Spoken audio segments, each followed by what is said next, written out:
Hello there. My name is Chris Callahan, and I am the author of a book called The Great Chocoplot. Now, I want to say a big hello to everybody in Kings Park Primary. Hello there, how are you? How are you? But I want to say an even bigger hello to all the entrepreneurs in classes P2 and P3. Hello to you lot.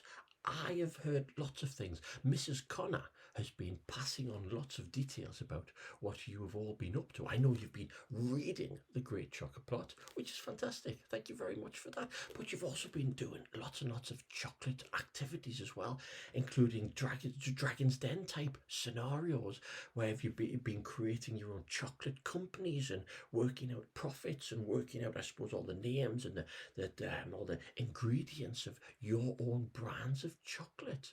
So it looks like you've been having some great fun doing that. I wish I could have got involved. That sounds amazing. So, as a treat for all your hard work, Mrs. Connor has asked me if I would read out the very last chapter of this for you all, which I'm very happy to do. It's quite unusual for me to do this. I when I visit schools or do these things on virtual visits, I always read out the first chapter, and sometimes I read out a chapter in the middle. Sometimes, but I've never ever read out the last chapter. So I hope you'll excuse me if I fumble and bumble my way through it. It's been a long time actually since I've read that last chapter, so we'll see how it goes. So to everybody in Kings Park Primary, here is the last chapter. Now, the chapter before ends with the end of the Seven Show, doesn't it, if I remember rightly? The Seven Show, which is not remotely similar to another show on BBC at all. But it ends with quite a revelation about the Chocopocalypse, doesn't it? So we shall start. So here we go, chapter 19. What to chapter 19? The show ended in chaos. No one was sure what was happening, so Jelly and Gran made their own exit. Out in the corridor, people were running about, shouting on phones or tapping on tablets. Jelly said sadly, "But I didn't get to tell the world my conclusion." "I know, dear," said Gran, "but if they can't work it out for themselves, then maybe they don't deserve to know." "Do you think it would have been better if I hadn't opened that box?" asked Jelly. Gran shook her head. "I don't think it would have made any difference at all." "I've reached a new conclusion anyway," said Jelly with a smile. "Well, a good scientist should always adapt their theories and conclusions based upon new evidence," Gran said. "What is it then?" "My conclusion is people are stupid." Gran laughed loudly. "And they prove it every day." She put her arms around Jelly and squeezed. "Let's get ourselves home, Jennifer dear. I hope you don't mind slumming it on the train with me. I'm not sure my stomach could take another aeronautical assault." Jelly looped her arms into Gran's. "Fine by me," she grinned. She held up her rucksack. "I've got perfect travel snack." "Wait there!" came a shout from Studio Steve, running towards them. Before they had a chance to get away, he caught up to them and forced something into Jelly's hand. "You asked for these," he panted. "It's all kicking off now. I've got to go." Jelly managed a quick "thanks" before he ran off, and she revealed what she had been given: a pair of Donny Daydream socks. They both laughed as she handed them to Gran. "An early birthday present." "Oh, my days," said Gran as she squeezed them against her face and sniffed them deeply. "They're very cheesy." Back home, Gran and Jelly found Mum and Dad in the garden. Dad was watering his flowers, muttering about the wind from the helicopter hurting them, while Mum rearranged flower pots and blown over chairs. "You're back," called Mum, spotting them. "You were amazing." Dad came over and gave Jelly a hug. "My very own superstar." Jelly noticed that the motorway had gone back to its normal loud drone.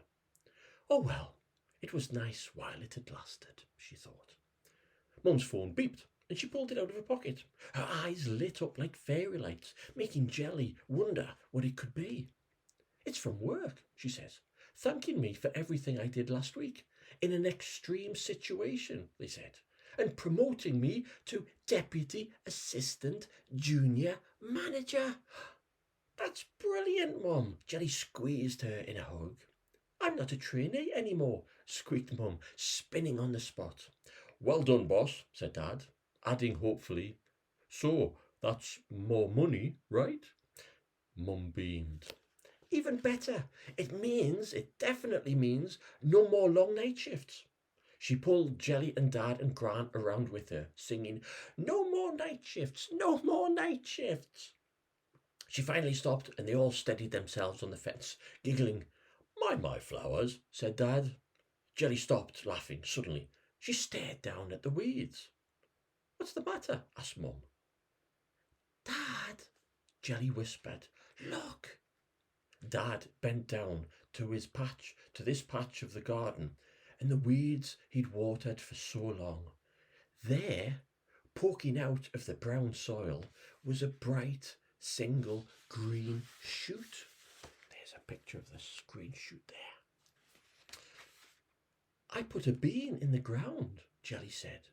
"One of your cocoa beans." They all peered at the shoot. "Is that what I think it is?" asked Gran. Mum leant in and gave Jelly a hug. "You see, Munchkin," she says, "everything is going to be just fab." It had been a long day for them all. It had been a long week. Gran had gone to bed early. She was exhausted. She would be drifting off to sleep to the sounds of Donny Daydream in her ears, with Donny Daydream socks on her feet. Mum and Dad were finishing off the last of the fizzy coconut water while they wrote out a long, very long shopping list. It was Mum's payday tomorrow, and payday always meant pizza night. Double pepperoni pizza with a huge glass of lemonade, thought Jelly, with her mouth tingling. In her bedroom, she knelt down by her bed and rummaged around underneath. It was hard to believe that this time last week no one had even heard of the Chocopocalypse. Now it felt like the whole world had changed because of it. Who knew what was going to happen next? Was the Chocopocalypse still going ahead? Well, whatever was going to happen next week, she decided, was going to happen, regardless of whether she worried about it or not. She found what she was looking for and slid it out from under the bed.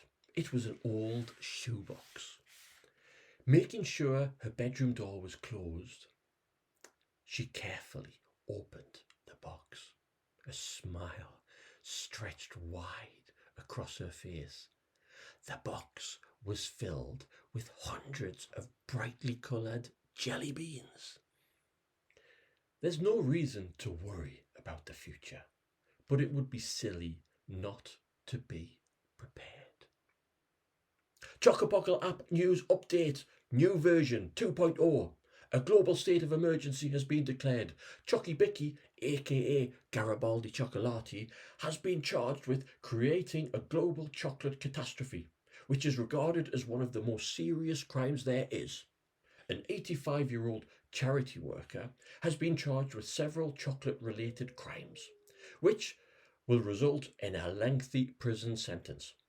Jennifer Wellington won her school's science experiment competition with over 8 billion views and 794 million likes. Summer Harris Tweedy was in second place with 324 views and 187 likes. Mia had 19 views and 14 likes. She was delighted. Cheese and onion crisp stocks are now at their lowest ever levels since record began. The public have been advised not to panic buy, and the Prime Minister has announced, "There is still nothing to worry about." Probably. Countdown to the Chocopocalypse has restarted. 4 days, 9 hours, 38 minutes, and 11 seconds. Dun, dun, dun. And that's how the the Great Chocoplot ends. So it's up to you to decide what happens next. People always ask me, is there a sequel? I'm afraid no plans for a sequel. I like to think that you can all think of what's going to happen. Jelly's story has been told, but what happens next is up to you. Now, I know what I am going to do next. I am going to eat a very large bar of chocolate because that seems the only appropriate thing to do. So I want to say thank you to everybody in Kings Park Primary, thank you to Mrs. Connor, and especially to everybody in classes P2 and P3. You've done a lot of fantastic work. You should be very proud of yourselves. I hope you enjoy lots of chocolate while you can before the chocopocalypse happens, if it does happen. And I hope you all have a great summer. Now take care of yourselves. Thank you very much.